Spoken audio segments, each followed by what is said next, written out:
কঠিন কিয়ামতের দিনে যারা মুনাফিক হবে, মুনাফিকা হবে, নারী পুরুষকে ধরে আল্লাহ বলছেন তারা যখন নূরের জ্যোতি পাবে না, তারা কিয়ামতের ময়দান থেকে পুলসিরাতকে আঁধার অবস্থায় দেখবে।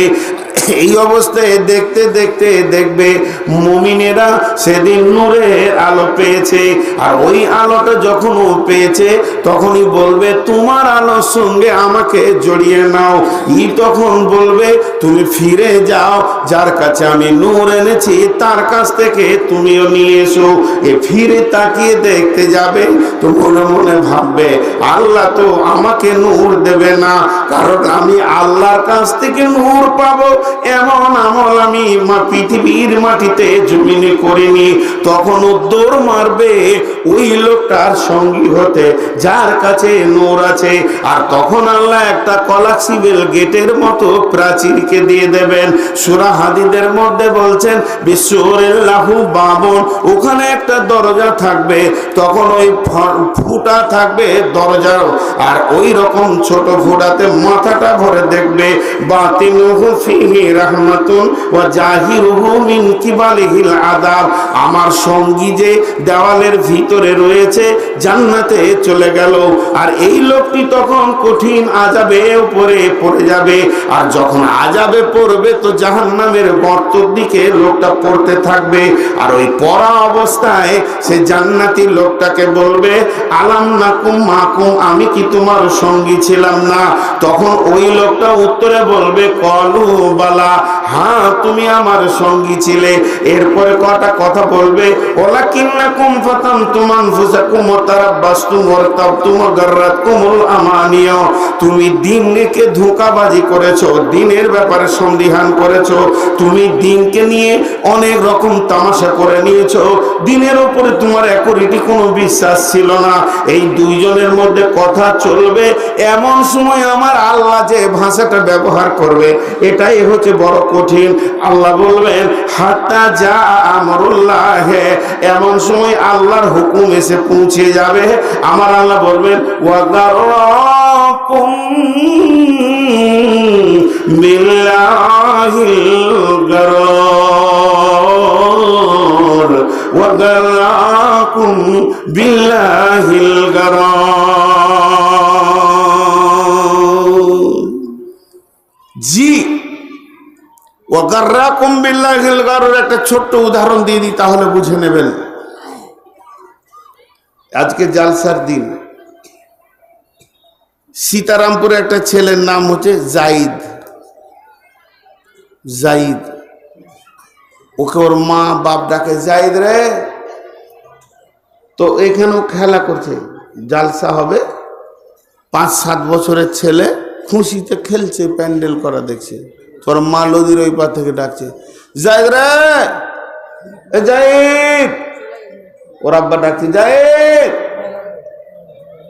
তো জালসা শোনার জন্য একটা ছেলে এসছে, ওর বাড়ি আমতলা, এখানে ওর খালার বাড়ি, ওর নাম জাহিদ, ওর নাম জাহিদ। ও এখন নদীর ওই পাড়ি আছে, খেলছে, ও বাচ্চা ছেলে। তো একটা জিলাপির দোকানে দাঁড়িয়ে আছে, আর ওর মা নিজের বেটাকে ডাকছে এইরকম সিধা তীরের মতো তাকিয়ে নদীর এই পারে প্যান্ডেলের দিকে, আর ওই ছেলেটা জিলাপির দোকান আছে।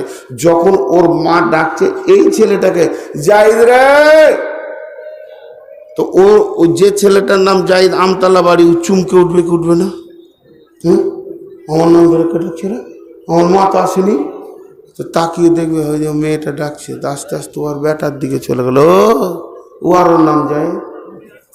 তো ওর নামের মতো, ওর নামের মতো, ওর নামের মতো এর জন্য রিপারকিশন কি হয়েছে, এর জন্য ঘটনাটা কি ঘটেছে, ওর কলজেটা ধারাস করে উঠেছে, ওর ভিতরটা 1 সেকেন্ডের হলো চমকে উঠেছে, আমাকে কে ডাকে। কিন্তু যার নাম হচ্ছে খালিদ, সে তো চুপ করেই বসে থাকবে, ও সাউন্ডটাই ওর শোনা অভ্যাস নেই। যার নাম হচ্ছে আবু বকর, যার নাম হচ্ছে আব্দুর রশিদ, সে এই জাহিদ নামে চুমকাবে না। এটা উদাহরণ কেন দিলাম? চায়ের দোকানে আপনি বসে আছেন, আমি বসে আছি, ও বসে আছে, সে বসে আছে, বিহাই বসে আছে, চাচা বসে আছে, খালু বসে আছে, বন্ধু বসে আছে, ক্লাসমেট বসে আছে। এরই মাঝে মসজিদে মাইকটা খটান করে আল্লাহু আকবার, আল্লাহু আকবার। আল্লাহ ডেকেছে তার গোলামের, যতজন আল্লাহর গোলাম হবে তার রবের ডাকে কলজেটা ধারাস করে উঠবে। এটা আমার মুনিবের ডাক। আর চা খাওয়া যাবে না, আর গাঁজা টানা যাবে না, গল্প করা যাবে না। আমি গাফেল ছিলাম, এর জন্য মুনিব আমাকে ডেকে দিয়েছে, উঠে যেতে হবে। আর যে আল্লাহকে রব বলে মানে না, তাকে মুনিব বলে মানে না, তাকে কিছুই মানে না। কোনো হিন্দু বাড়ি যদি থাকে, কোনো নন মুসলিম বাড়ি যদি থাকে, আজানে তার দিলকে কাঁপানো যাবে না। সে তো জানে এ ঘন্টাটা আমার নয়, এটা শাঁখের ডাক নয়, এটা মন্দিরের ঘন্টা নয়, এটা চার্চের ঘন্টা নয় যে আমার দিলটা কাঁপবে। তো এবার শুনেলেন, আমি নন মুসলিমদের কথা বাদ দিলাম, অত্র এলাকায় যারা শুধু মুসলিম, এদের ভিতরে 1020টার দিল কেঁপে উঠলো, আর 980টার দিল কাঁপলো না। মনে হলো না যে ওকে ওর রব ডেকেছে, ওর চলাফেরাতে মনে হলো না যে ওকে ওর আল্লাহ ডেকেছে, ওর বসে থাকাতে মনে হলো না যে ওকে ওর মাবুদ ডেকেছে। ও ওখানে বসে থাকতে থাকতে নামাজের টাইম চলে গেল, মুসল্লিরা বাড়ি চলে গেল। উঠলো, উঠে নদীতে একবার ডুবে নিল, আর ফরজ গোসলটাও ঠিক জানলো না। শুধু গাটা ঠান্ডা হলেই হবে, ঠান্ডাটা করে নিয়ে গাটাকে মুছে বাড়িতে গিয়ে বলছে বিবিকে দে গে ভাত দে। ভাতটা খেয়ে নিল, লম্বা হয়ে শুয়ে গেল। আবার আসর আজানোর কানে পড়লো, রিপার্কিশন হলো না। আসরটা যখন হলো তো লুঙ্গিটা ধরে উঠলো, লুঙ্গিটাকে বেঁধে মুখে একটু পানি নিয়ে এসে চায়ের দোকানে বসলো। ওর চলাতে ফিরাতে, উঠাতে বসাতে, লেনদেনে ভাসাতে মনে হচ্ছে না এতগুলি আজান ওর দিলকে রিপার্কের করেছে, ওর দিলকে ভাইব্রেশন করেছে, ওর দিলকে কাঁপিয়েছে। ওকে আল্লাহর গোলাম বলে মনে হলো না। আল্লাহ বলছে ঠিক আছে, তোর ওষুধ তো খেয়ে আমি খাবো। আজকে তোকে আমি ডেকে পেছি না, আজকে তোকে ডেকে আমি আমার কাছে আনতে পারছি না। ওই যে জাহান্নামের গর্তে পড়তে থাকবে, আর ওর বন্ধুকে বলবে আলাম না কুম্মা কুম, ই তখন বলবে কলু বলা, আমি কি তোর সঙ্গে ছিলাম না? ও বলবে হ্যাঁ। এমন সময় মধ্যখানে আল্লাহর সাউন্ডটা এসে হাজির হবে, ওয়া গাররাকুম বিল্লাহিল গারুর। ওরে ধোঁকাবাজের, যে খেলটা তুই সীতারামপুর, ইসলামপুর আর কুদলকাটির চায়ের দোকান থেকে আমাকে দেখিয়েছিলি, আজকে ওই খেলটা আমি তোকে কিয়ামতের ময়দানে আরশ থেকে দেখাবো। এবার জাহান্নামীরা জাহান্নামে যাওয়ার পর একটা শব্দ ব্যবহার করবে, আল্লাহ।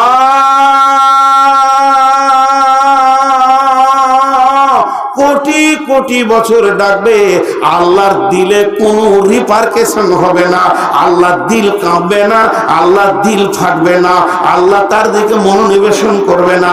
আল্লাহ বলবে তোর ব্যবহার তোকে আমি রিটার্ন করছি।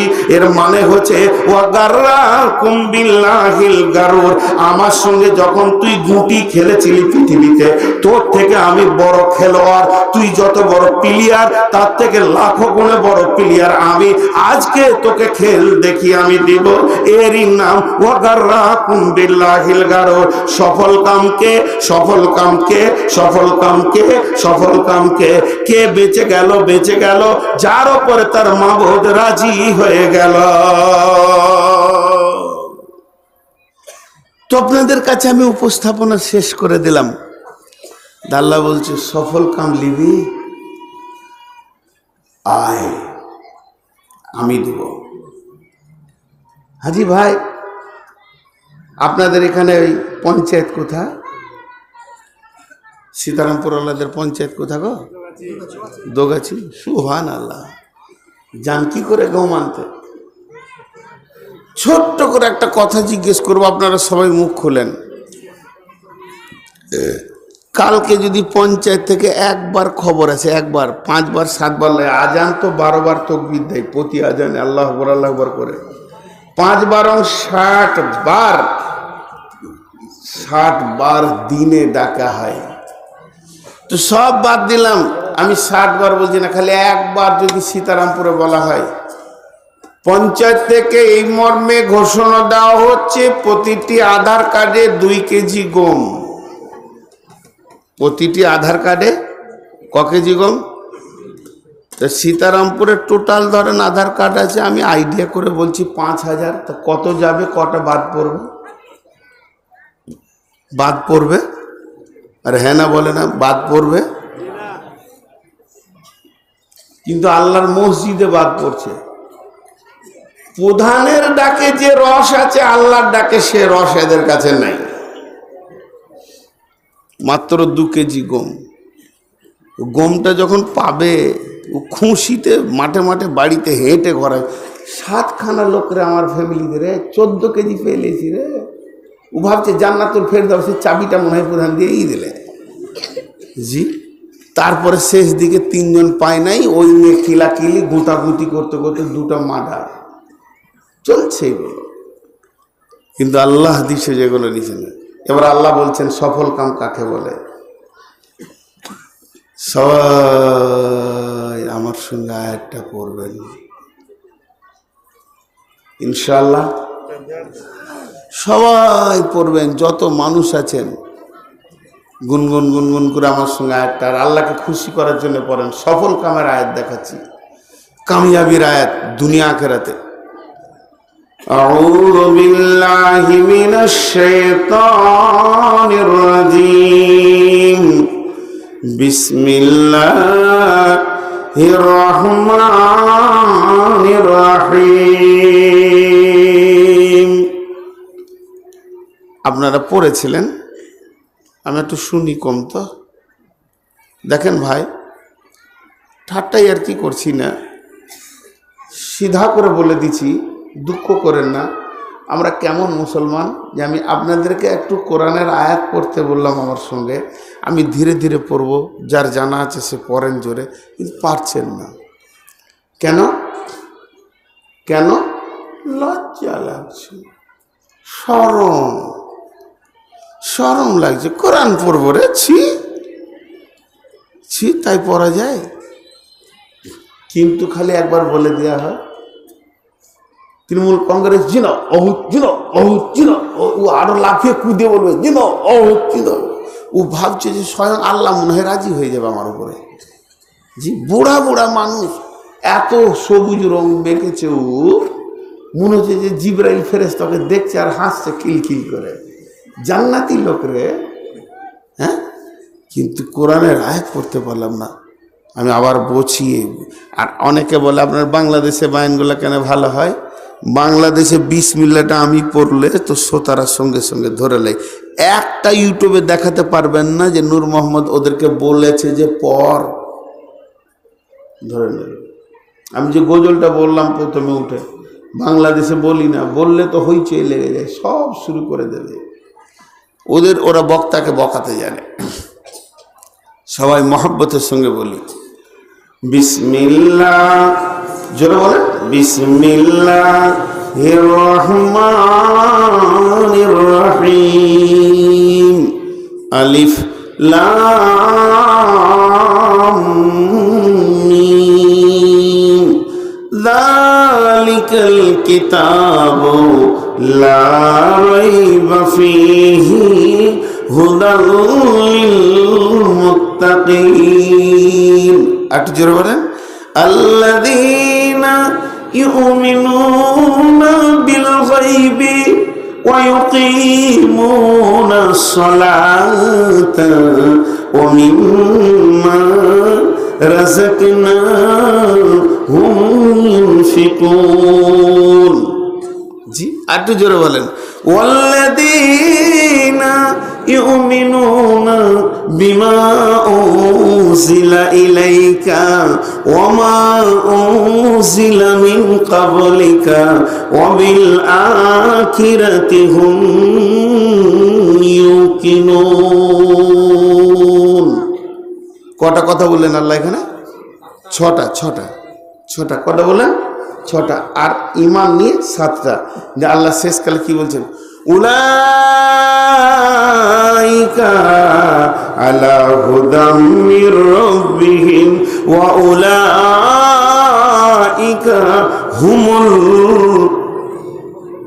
মুফলিহুন। জোরে বলেন, উলাইকা আলা হুদাম মির রাব্বিহিম ওয়া উলাইকা হুমুল মুফলিহুন।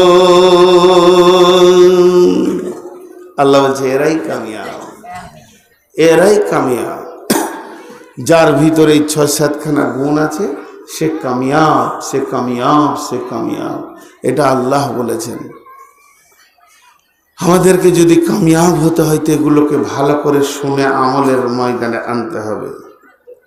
জি, এবার চলেন আলিফ লাম মিম।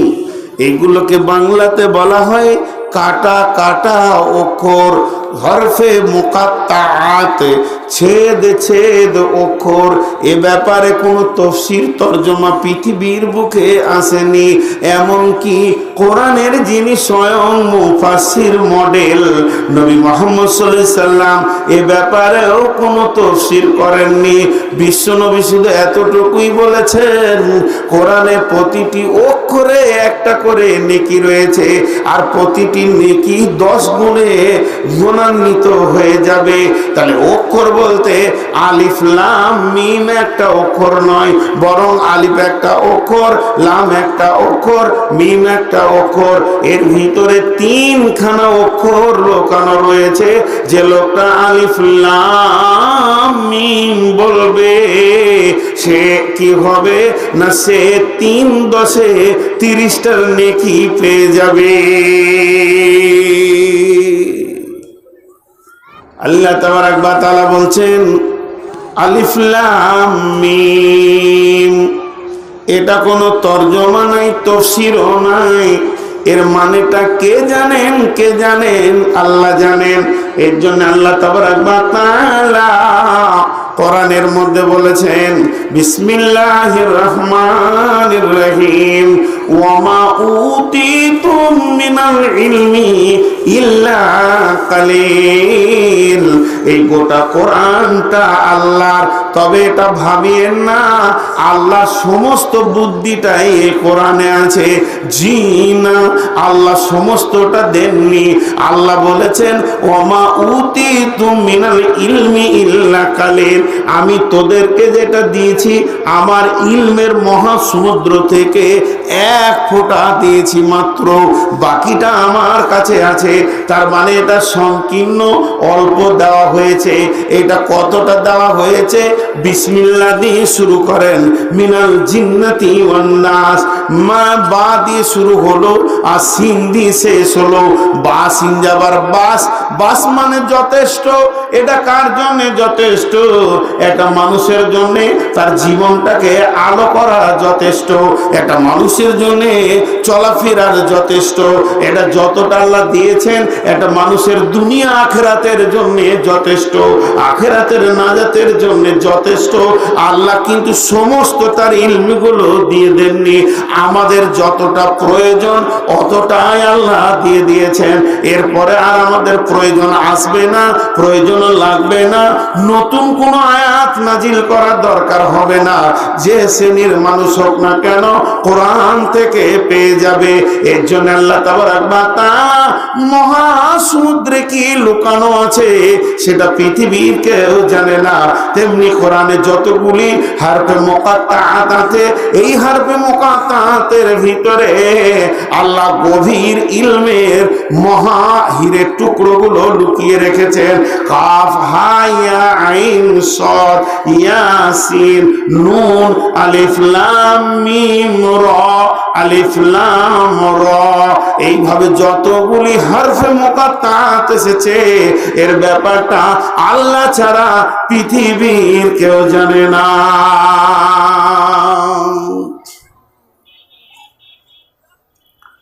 আল্লাহ একটা গ্যারেন্টি দিয়েছেন, এই গ্যারেন্টিতে ধরলে 7টা নাম্বার আসবে। যালিকাল কিতাবু লা রাইবা ফীহি হুদাল লিল মুত্তাকিন। যালিকাল কিতাবু লা রাইবা ফীহি হুদাল লিল মুত্তাকিন। এই কিতাবটার মধ্যে কোনো সন্দেহ নাই, এই কিতাবটার মধ্যে কোনো পরিমাণ কোন রকম সন্দেহের অবকাশ নাই।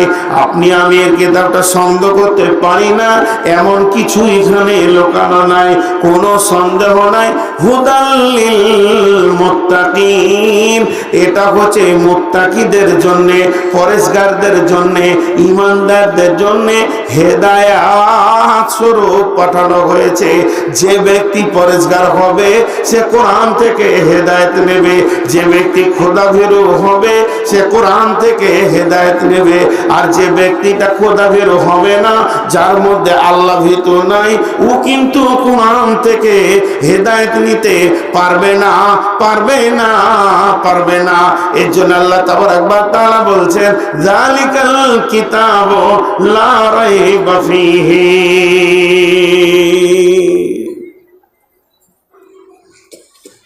কোরআনকে আজ পর্যন্ত মেপে কেউ শেষ করে যেতে পারেনি, আর কিয়ামত পর্যন্ত পারবে না, এর মধ্যে কোনো সন্দেহ নাই। আল্লাহ চ্যালেঞ্জ দিয়েছেন ওয়াইন কুনতুম ফি রাইবিম মিম্মা নাযালনা আলা আবদিনা, আমি আমার নবীর উপরে যে কোরআনকে নাজিল করেছি, এই কোরআনের ভিতরে যদি তোদের কারো সন্দেহ থেকে থাকে, ফাতু বিসূরাতিম মিন মিসলি, একটা ছোট সূরা লিখে দেখিয়ে দে তোদের ব্রেন কত।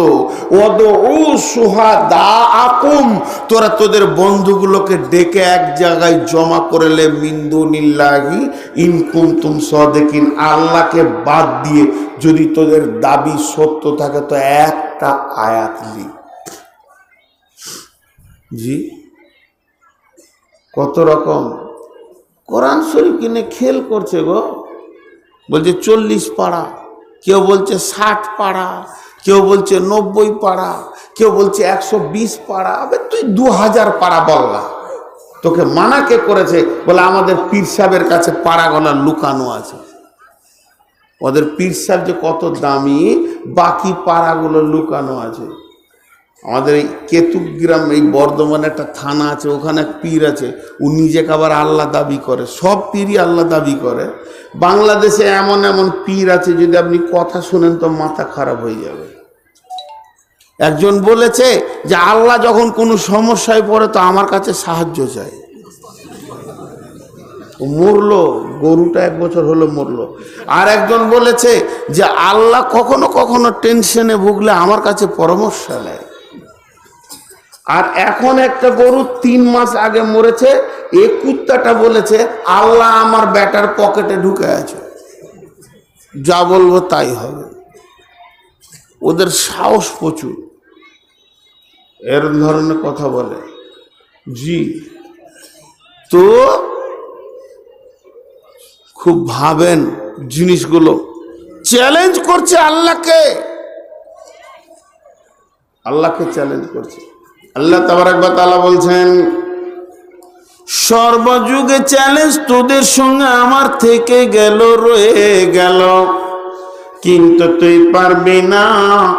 আমাদের পশ্চিমবঙ্গে এক পীর বলেছে 90 পারা কোরআন আছে, 60 পারা 40 পারা আছে, মারেফাতের জগতে 10 পারা লুকানো আছে।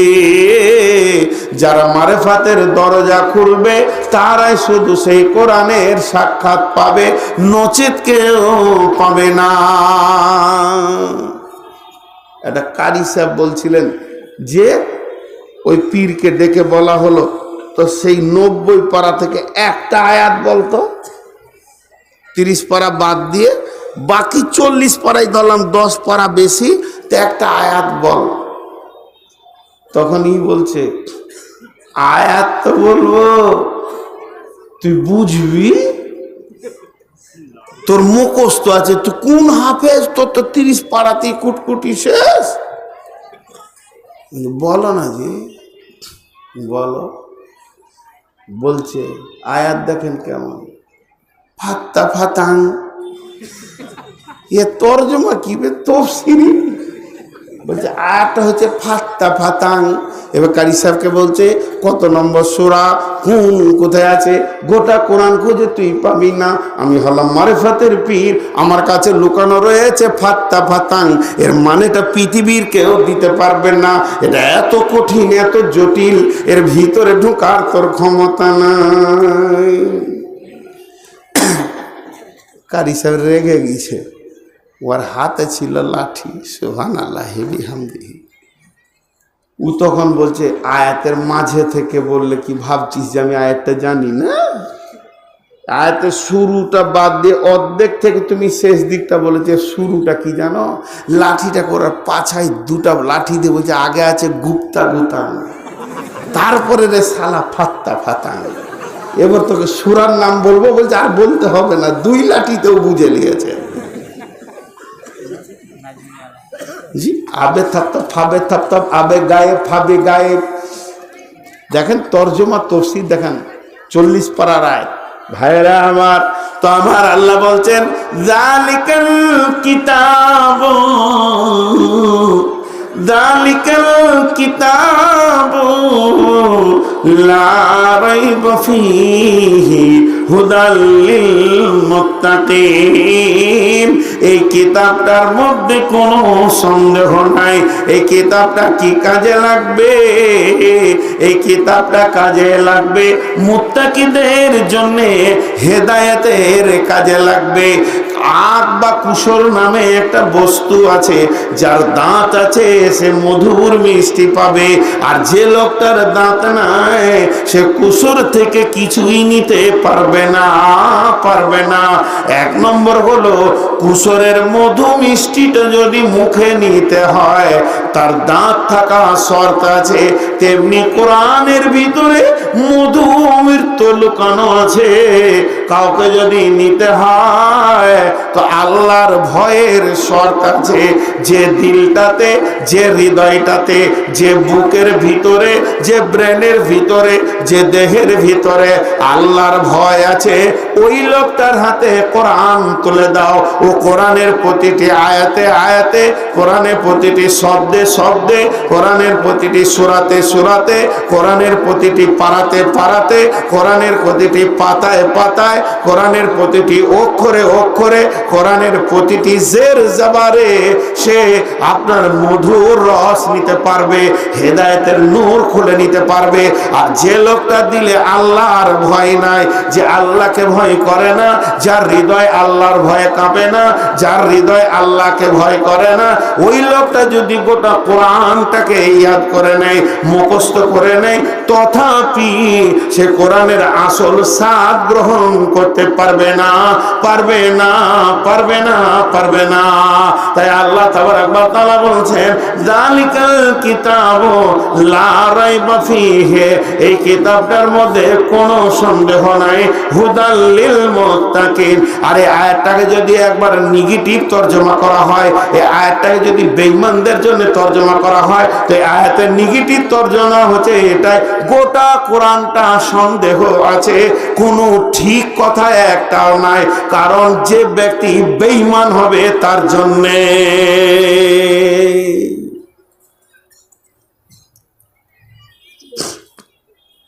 রে বাপ, তোরা আছিস তো? চাদর নিয়ে উঠছে, যেছে দেখ, ধরবি টিপে। জি, কি আর জিজ্ঞেস করবো? এরপর আল্লাহ বলছেন আল্লাযীনা ইউমিনুনা বিল গায়বি, আল্লাযীনা ইউমিনুনা বিল গায়বি।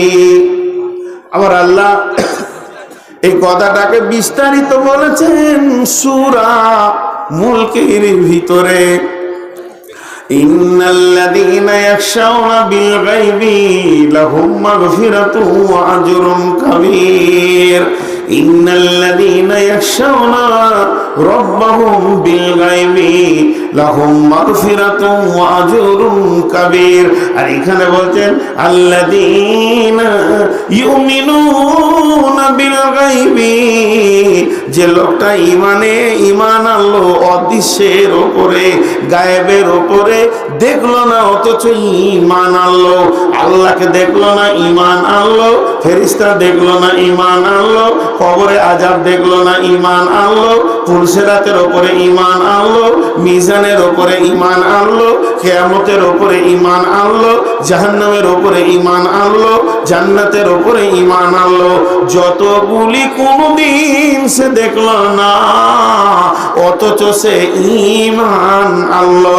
আল্লাহ তাবারাক ওয়া তাআলা বলেন এটা হচ্ছে সফল কামদের প্রথম গুণ। তারা কি করবে?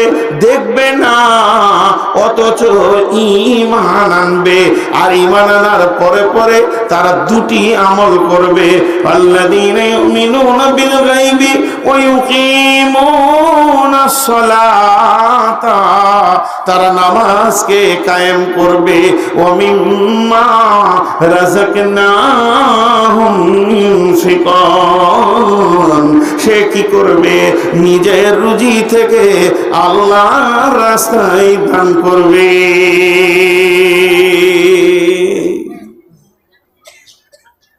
দেখেন, না দেখে ঈমান আনা। আপনাদেরকে একবার মুখ খুলতে বলছি, আল্লাহর জন্য বলছি, আমার জন্য নই। আল্লাহর জন্য মুখ খুললে আল্লাহ খুশি হবেন। আল্লাহ আছে না নেই? জাহান্নাম আছে না নেই? জান্নাত, পুলসিরাত, কিয়ামত, বাস এটাই হলো ঈমান। এই ঈমান যারা আনবে তাদের দুটি গুণ হবে।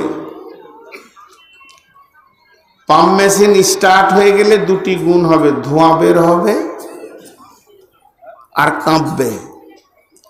ঈমানদারের দুটি গুণ হবে, নামাজ পড়বে, দান করবে। নামাজ পড়বে, দান করবে। আল্লাযীনা ইউমিনুনা বিল গায়বি, যে লোকটি অদৃশ্যের উপরে ঈমান আনলো। আল্লাহকে দেখলো না, ঈমান আনলো। ফেরেশতা দেখলো না, ঈমান আনলো। কবরে আযাব দেখলো না, ঈমান আনলো। জাহান্নাম দেখলো না, ঈমান আনলো। জান্নাত দেখলো না, ঈমান আনলো। বন্ধুরা আমার, আগেকার নবীজির জামানাতে সাহাবীদের ভিতরে ঈমানের আলোচনা ছিল। তাদের ভিতরে ঈমানের পর্যালোচনা চলতো। এর জন্য তাদের দিলে ঈমান বেশি বসেছে। একদিন বিশ্ব নবী মদিনার দিকে হেঁটে, মদিনার ভিতরে হেঁটে যাচ্ছেন।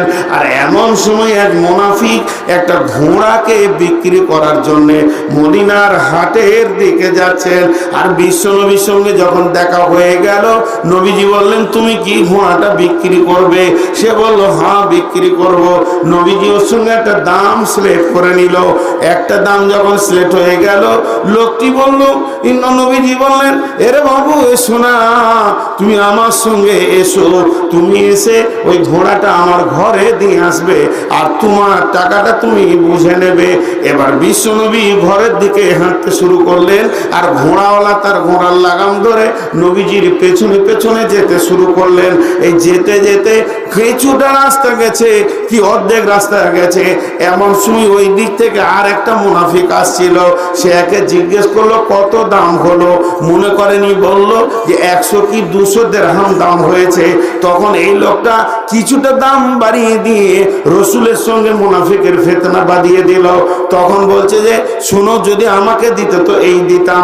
তখন এই লোকটা শুনে নিল, ভাবলো যে ঘোড়াটা আরো কিছু দাম বাড়বে। তখন নবীজিকে পেছন থেকে থেকে ডাক মেরে বলছে, ইয়া রাসূলুল্লাহ, ইয়া হাবিবাল্লাহ, ও দয়ার নবী, আপনি যে ঘোড়াটা কিনেছেন আপনাকে দিতে চলেছি, কিন্তু একবার দামটা ঠিক করে নিলে হতো। দামটার ভিতরে কিন্তু রয়ে গেছে, কমপ্লিট তো হয়নি। আল্লাহর নবী বলতে শুরু করলেন, তোমার সঙ্গে আমার দাম কমপ্লিট হয়ে গেছে। ঘোড়াওয়ালা বলছেন না, এটাও ঝামেলা শুরু করলো যাতে 2 পয়সা বাড়ে। ঘোড়াওয়ালা বলছেন না, এখনো কমপ্লিট দাম হয়নি। আর নবীজি বলছে হ্যাঁ দাম হয়ে গেছে। নবীজি বলছে, যদি তোমার সঙ্গে দাম আমার না হয়েছে তা এতটা রাস্তা তুমি আমার পেছনে আসলে কেন? বলে না, কথাগুলো বাদ দেন, আপনি একবার দামটা সিলেক্ট করে নেন। আপনার আমার মনে মনে একটা কথা হবে যে বিশ্বনবী অত জিদ করতে গেল কেন? ছেড়ে দিতে হতো, লিব না তার ঘোড়া। তাই যদি হতো তো ইতিহাসের পাতাতে লোক বলতো নবী মুহাম্মদ সাল্লাল্লাহু আলাইহি ওয়াসাল্লাম মিথ্যা কথা বলে। নবীজি নিজের কথার উপরে টিকে থাকার একটাই কারণ, তুই ঘোড়া দে আর না দে, তুই শেষ পর্যন্ত বল যে আমি দিব না, তো তোকে স্বীকার করতে হবে যে দাম হয়ে গেছে। আমি মিথ্যা নবী নই, আমার গায়ে মিথ্যা দাগটা লাগাবো না, এর উপরে জিদে আছে। ঘোড়াওয়ালা রসুলের সঙ্গে কথা বলতে বলতে এক সময় বলে ফেললে কি, আপনার কোনো সাক্ষী আছে যে দাম হয়ে গিয়েছে? যেই এই কথাটা বলে দিয়েছে, আর ওই কথাটা বলার 2-5 সেকেন্ড কি 10 সেকেন্ড আগে একটা সাহাবী এসেছে যে রসুলের সঙ্গে ঘোড়াওয়ালার এত কথা হচ্ছে কেন, এসে শুনছে। নবীজি বলছে হ্যাঁ দাম হয়ে গেছে, বলছে না হয়নি, হ্যাঁ হয়ে গেছে, না হয়নি, হ্যাঁ হয়ে গেছে, না হয়নি। তাহলে বলছে আপনার কোনো সাক্ষী আছে? তখন ওই সাহাবীটা বলছে, আল্লাহর কসম দিয়ে বলছে আমি সাক্ষী আছি, দাম হয়ে গেছে। ঘোড়া দিতেও বাধ্য হলো, টাকা নিয়ে চলে গেল।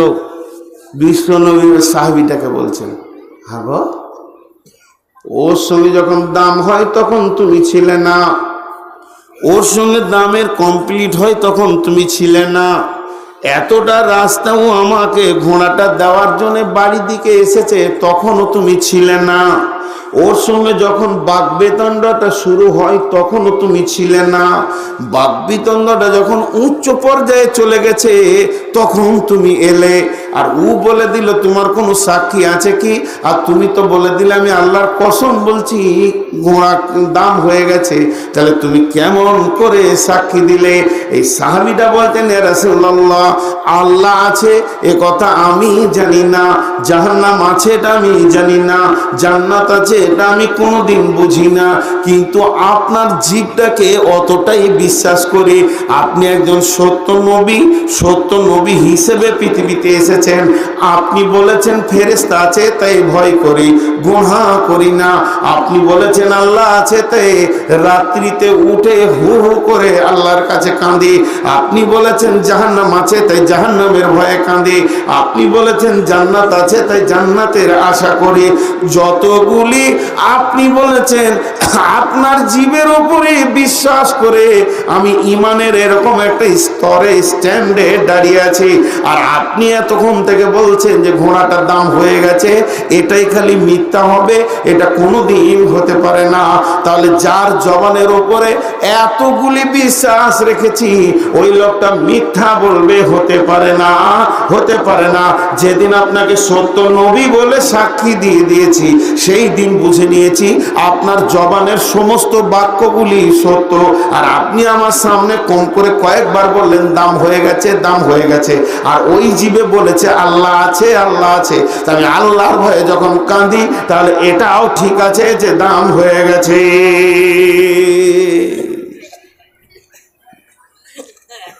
জি, আলাপ, আলাপ বুঝেন? আলাপ শব্দটা বাংলাদেশ ওয়ালারা বেশি ব্যবহার করে। আমি জালসা করছি, হয়তো সাইড থেকে কোনো ছেলে এসে বলবে হুজুর বায়ান শেষ হলে একটু সময় দেন, আলাপ করব। আলাপ মানে কথার আলোচনা, বাক্যলাপ। আমাদের দেশের লোক আলাপ করে, করে না? আমি আসলাম, মুদাসের কেমন আছিস, তুই কেমন আছিস, তুই কেমন আছিস, তুই কেমন আছিস, তোর ছেলে মেয়ে কেমন আছিস, তোর এর নাম আলাপ।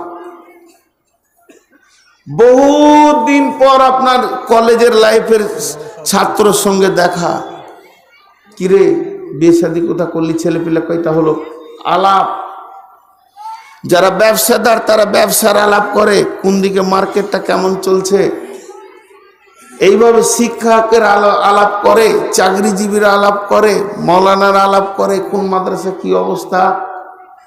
পৃথিবীতে আলাপ আছে, কিন্তু সাহাবীদের আলাপ ছিল আখিরাতের উপরে। দুটি সাহাবী এক জায়গায় হলে তারা আপসে আলাপ করত। কেমন আছো ছেলে পিলে, কেমন আছে সব জিজ্ঞেস করার পর বলতো ঈমান কেমন আছে। ঈমান দুর্বল ভাই, নামাজে আল্লাহকে মনে পড়ছে না, 10 মিনিট নামাজ পড়ছি তো 9 মিনিট আল্লাহ নেই। আল্লাহ আছে রে ভাই, ই বলতো বেশাক আছে। বলে খানিক জাহান্নাম আখিরাতের আলাপ করি। একজন বলতো জাহান্নাম আছে, আর একজন বলতো বেশাক সত্য আছে, রসুল বলেছেন। এই আলাপ করে করে তারা দিলের ভিতরে জান্নাত জাহান্নামকে একদম সুন্দর করে গছিয়ে নিয়েছিল। তাদের চোখ আর ঈমান বারাবার। বিশ্বনবী হযরতে বুরাইদাকে ডাকলেন। বুরাইদা একজন বিখ্যাত সাহাবী না, হযরতে হারিস রাদিয়াল্লাহু তাআলা আনহু ডাকলেন। ডাকার পর বললেন, হারিস রে, তুমি তোমার ঈমানের খবর দাও আর ঈমানের ব্যাপারে আমার সঙ্গে আলাপ করো। তো হযরতে হারিস বললেন, ও দয়ার নবী গো, আমি 100-তে 100 ঈমানের স্ট্যান্ডে দাঁড়িয়ে আছি, আমার পরিমাণ ঈমান কমেনি। তখন আল্লাহর নবী বললেন, তুমি যে নিজেকে ঈমানদার বলে দাবি করছো তার কারণটা বলো। তখন হযরতে হারিস বলতেন, ও দয়ার নবী গো, সকাল বেলায় আমি যখন ঘুম থেকে উঠে ফজর করেছি, তেলাওয়াত করেছি, জিকির করেছি, কিন্তু আমার দিলের ভিতরে একটা রিপারকেশন শুরু হয়েছে। সেটা কেমন? আমি যেন চোখে জাহান্নামকে দেখতে পেয়েছি, জাহান্নামের আগুন একের উপরে ছিঁড়াছিঁড়ি করছে, কবরের ভিতরে আগুনের জাহান্নাম জ্বলছে আর আর্তনাদ করছে জাহান্নামীরা, তাদের জন্য রক্তপুঞ্জের খাবারগুলো রেডি হয়ে রয়েছে। এইগুলো যেন আমি 2 চোখে দেখতে পেয়েছি। তেমনি আমি জান্নাতকে দেখতে পেয়েছি, জান্নাতে নাজ নিয়ামত রয়েছে, নহরগুলি কুলকুল করে বইছে, আঙ্গুরের থোকাগুলি ঝলছে। যেমন আমি জান্নাতকে দেখছি, তেমনি আমি জাহান্নামকে দেখছি। মনে হচ্ছে যে আমি নিজের চামড়ার চোখে দেখতে পেয়েছি। আমার চোখ আর আপনার জিভ যেন এতটুকু উঁচু নিচু হচ্ছে না। আপনি যেমন যেমন জাহান্নাম বলেছেন, আমি ওই রকম জাহান্নাম দেখছি। আপনি যেমন যেমন জান্নাত বলেছেন, আমি ওই রকম জান্নাত দেখছি। ও দয়ার নবী গো, আপনার জবানের সঙ্গে আমার দেখার কোন রকম পার্থক্য হচ্ছে না। এই আল্লাহর নবী, আমার এইভাবে দুপুরে গেছে, এইভাবে আমার সন্ধ্যা হলো, আমার সারা দিনটা যেন জাহান্নামের ভয়ে আর জান্নাতের আশাতে কেটেছে। বিশ্ব নবী বললেন, হারিস রে, তুমি যে নিজেকে ঈমানদার বলে দাবি করেছো, তোমার দাবি সত্য। অতএব আমার আল্লাহ বলছে, তুই যদি সফল কাম হবি দুনিয়াতে আখিরাতে, তাহলে প্রথমে তোকে কি করতে হবে? আল্লাযীনা ইউমিনুনা বিল গায়বি, যেটা তুই দেখলি না, আল্লাহকে না দেখে, জান্নাত জাহান্নাম পুলসেরা না দেখে ঈমান রাখতে হবে।